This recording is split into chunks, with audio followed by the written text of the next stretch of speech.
This is probably the most common interview mistake because I would just like to remind everyone that the question, tell me about your experience, is not an invitation to narrate everything that happened. So it's a test of clarity kasi.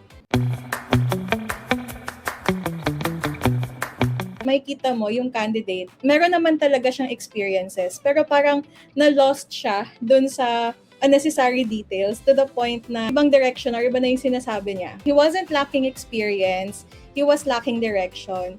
So, the moment that you drift away from the question, the recruiter starts wondering if you can communicate clearly under pressure. Since during the interview, hindi naman natin madi-deny na parang, 'di ba, sometimes kinakabahan talaga tayo. Kaya may tendency talaga na mag-ramble yung answer natin. For you to be able to stick dun sa direction mo, remember this formula. Pag tinanong sa'yo yung tell me about your experience, talk about your current role or your previous role, tapos what are your responsibilities and what was the impact sa role mo na ginampanan. Ayun. When you stick to the question, you control the narrative. So I would just like to check with everyone, do you agree with that kind of formula na talk about your role, yung responsibilities, and then the impact that you have created during your stay with that company?